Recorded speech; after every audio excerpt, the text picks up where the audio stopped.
Hello everybody, very good morning. So it's day 66 for the target series of SSC stenographer and we are at mock part 2. हमारा PYP पूरा complete हो चुका है and अभी हम mock part 2 solve कर रहे हैं, जहाँ पे मैंने आपको ये वाला दिया था mock test part 2 full test करने के लिए, ठीक है, चैलेंज में। एंड नंबर की बात करें तो यार डे बाय डे ये इतना अलग लेवल का पेपर है, मुझे नहीं पता कैसे सेट किया है, क्या ऑटो जनरेटेड है, आई रियली डोंट नो। मतलब प्रीवियस ईयर पेपर में स्कोर मेरे 85 to 90 के बीच में आ रहे थे इंग्लिश में easily, I was able to crack, मतलब कॉन्फिडेंस भी अच्छा था। बट जब से मैं ये 2 दिन से सॉल्व कर रही हूँ full mock test 1 test 2, guys इतने कम नंबर आ रहे हैं। अगर ऐसा चला तो पता नहीं कैसे होगा एग्जाम में, फाइनल पेपर में, मुझे समझ में नहीं आ रहा है। एंड मैं आप लोगों से बोल रही थी ना कि पता नहीं पेपर में कॉन्फिडेंस कैसे आएगा, वो कॉन्फिडेंस नहीं आ रहा है वाइल सॉल्विंग इट। बट मुझे अभी ये रियलाइज़ हुआ कि अगर आपके मॉक चैलेंज में, जो कि पार्ट 1 से लेकर के पार्ट 7 या पार्ट 10 तक है, अगर किसी ने mock full test 1 full test 2 या इन सब पे अच्छा स्कोर कर लिया और मतलब 85+ कर लिया, तो वहाँ से उनका कॉन्फिडेंस आएगा, क्योंकि ये I guess toughest mock challenge है। And trust me, previous year paper इसके सामने कुछ भी नहीं है। वेरी कन्फ्यूजिंग, एक अच्छे लेवल के क्वेश्चन इसमें आ रखे, इतने कन्फ्यूजिंग, और अलग ही पेपर है। आप लोग सॉल्व करोगे, you will get to know यार। और देखो मार्क्स तो मेरे कम आए हैं, बहुत कम है, इट्स ओनली 77.8। मैंने सिर्फ इंग्लिश का शेयर किया हुआ है, क्योंकि रीजनिंग में और भी कम आ रहे थे, और जीएस की तो पूछो ही मत। तो मेरे मार्क्स इसमें डिक्रीज़ हो रहे हैं just due to this mock. And I am sure कि हाँ ठीक है, 7-8 लगा लोगे, सॉल्व कर लोगे चैलेंज में, तो आई गेस उसके बाद से नंबर इंक्रीज़ होगा और कॉन्फिडेंस भी आएगा, क्योंकि इसका लेवल बहुत डिफिकल्ट है। तो चलो पहले इसको एनालाइज़ करते हैं, क्या गलतियाँ हुई हैं। 17 टोटल मेरे मिस्टेक्स हुए हैं, जिसमें से मैं यहाँ पे सिर्फ 10 क्वेश्चन हार्डली डिस्कस करूँगी, क्योंकि उतना टाइम भी नहीं है एंड अबाउट 15 डेज़ में पेपर भी है, तो अभी वो ज़रूरी है। तो guys once again that's a request कि वीडियो को लाइक कर देना एंड चैनल को सब्सक्राइब कर देना। वीडियो को लाइक कर दोगे तो अच्छा रहेगा, आई गेस मुझे थोड़ी सी हैप्पीनेस मिल जाएगी एंड लगेगा कि चलो मेरी जो एनालिसिस है किसी के लिए काम आ रही है, या जो भी मैं एनालाइज़ कर रही हूँ पेपर किसी के तो काम आ रहा है। So guys our first question आपके स्क्रीन पे ये रहा। अरे यार हाँ, तो इसमें बताना है कि एरर कहाँ पे, ये ओइंग वाले में है, कुड नॉट लीव में है, या फिर टाइम डिपार्चर में। एक और पता है क्या करना, मेरे साथ अगर एनालाइज करना है पेपर को, तो जब तक मैं आंसर बताती हूँ क्वेश्चन को रीड करना एंड कमेंट में तुरंत लिखते हुए जाना, मतलब आंसर करते हुए जाना, इकट्ठे मत करना। क्वेश्चन रीड किया, उसका जो भी आंसर आता होगा कमेंट में लिखना, मेरे आंसर बताने का वेट मत करना। कॉन्सेप्ट देख लेना कि मैं क्या कॉन्सेप्ट बता रही हूँ एंड फिर मैच करना कि आपका राइट है कि रॉन्ग है।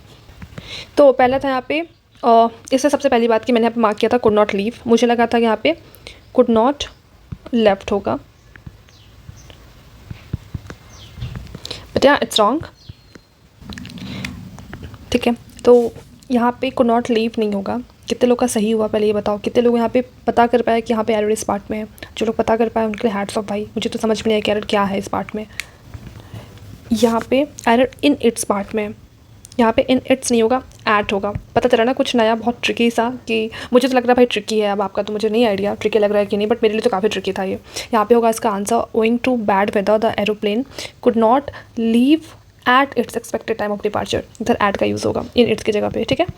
इतना कन्फ्यूजिंग कि पता ही नहीं चल पा रहा है कि एरर है किस पार्ट में। और ऐसे ही नेक्स्ट क्वेश्चन है, ऑल राइट, ये देखो question 24, the enemy has received many information regarding the activities of the army of our neighbouring country. और इसमें बहुत बेसिक सा एरर है, बहुत बेसिक सा, थोड़ा सा रीड करोगे सेंटेंस एंड आंसर पता चल जाएगा।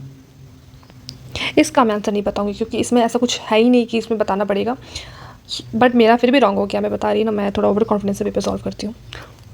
जहाँ एरर नहीं होता मैं वहाँ भी एरर मार्क करके निकाल देती हूँ, इसलिए मेरा रॉन्ग हो जाता है। बट ये क्वेश्चन आपके लिए, मैं इसका आंसर नहीं बताऊँगी, ठीक है। 4 ऑप्शन है, द एनिमी हैज़ रिसीव्ड में होगा, कि मेरी इन्फॉर्मेशन में होगा, regarding to activities of the army, या फिर of the neighbouring country. Next is, and हाँ, वीडियो पॉज करके कमेंट में कर देना इसका आंसर क्या होगा, मेरे बताने का वेट मत करना, क्योंकि मैं बहुत सारे क्वेश्चन होंगे जिनका आंसर भी नहीं बताऊँगी। Okay, next is, an honest person lives by, इसमें ईडियम बताया था, ईडियम यहाँ पे क्या फिट होगा, इसका बता देती हूँ मैं। वैसे मैंने तो मार्क किया था long arm of the law टुक्के में, गेस करके मैंने मार्क कर दिया था, गेस वर्क किया था, बट गेस वर्क नहीं करना चाहिए था। इसका आंसर यहाँ पे होगा the sweat of one's brows, ये ईडियम है, इसका मीनिंग ये होता है कि मतलब डूइंग हार्ड वर्क, या फिर doing physical work, doing hard physical work actually, ठीक है। तो इसलिए इसका आंसर ये यहाँ पे फिल होगा, the sweat of one's brows. और साइट फॉर सोर आइज का मतलब होता है, ये भी सुन लो, डैट अब पर्सन और thing that one is extremely pleased, ठीक है, जिसको देख करके आंखों को सुकून मिले, उसको कहते हैं sight for sore eyes. Long arm of the law का मतलब होता है means ability of the police to find and catch people who commit crimes, कानून के लंबे हाथ type. And foot in the mouth का मतलब होता है means accidentally say something that is embarrassing, या फिर गलती से कुछ ऐसा कहना जो किसी के लिए शर्मनाक हो या फिर उसको बॉदर कर सकता हो, फुट इन द माउथ। तो इसका आंसर यही होगा, the sweat of one's brow. Next is अरे यार क्वेश्चन नंबर 39, स्मेल ब्लड। तो ना बेसिक सा क्वेश्चन था, ऑप्शन से उसको एलिमिनेट कर सकते, मैंने किया भी वैसे, इसको भी मैंने कट कर दिया। मैं option number second third fourth में कंफ्यूज थी, मैंने एट द एंड फोर्थ को भी एलिमिनेट कर दिया। I thought second and third में से कोई आंसर होगा और मैंने यहाँ पे सेकंड को मार्क कर दिया था, but guys I was wrong, इसका आंसर ऑप्शन नंबर 4 होगा। ये देखो, Tara prefers tea rather than coffee. यार ये तो बच्चों वाला क्वेश्चन है, फिर भी रॉन्ग हो गया क्योंकि मैं ये कॉन्सेप्ट भूल चुकी थी। और देखो अभी मॉक चैलेंज दे रहे तो रिवाइज भी हो रहा है, तो अच्छा किया ये भी हमने स्टार्ट किया देना। यहाँ पे प्रीफर्स के साथ हमेशा टू का यूज़ होता है, तो इसलिए यहाँ पे होगा तारा प्रीफर्स टी टू कॉफ़ी। तो इसको नोट कर लो कि प्रीफर्स जब भी होगा तो साथ में टू यूज़ होता है।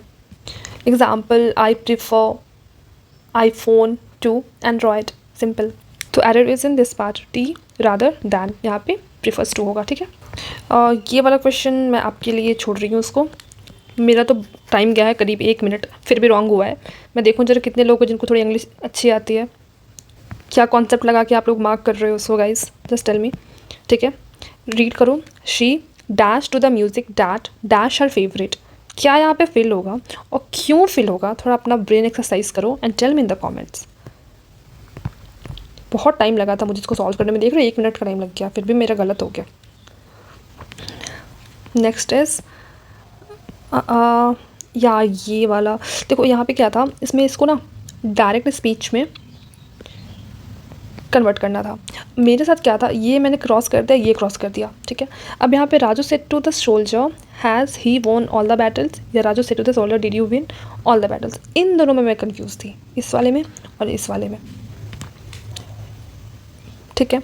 यहाँ पे हैज़ ही वॉन लगा हुआ है, इसका भी कन्वर्ट होता है तो हैड में बनता है, एंड डिड यू का भी कन्वर्ट होता है तो हैड में बनता है, तो ये ऑलरेडी हैड में था। तो मैं यहाँ से समझ नहीं पा रही थी कि यहाँ पे क्या राइट होगा, 1 वाला होगा कि 4 वाला होगा, क्योंकि यहाँ पे डिड लगा, यहाँ पे हैज़ लगा है। ये क्वेश्चन मैं आप लोग के लिए रख रही हूँ, मुझे कमेंट में बताओ इसका आंसर क्या होगा और क्यों होगा, एक्सप्लेनेशन के साथ मुझे बताना।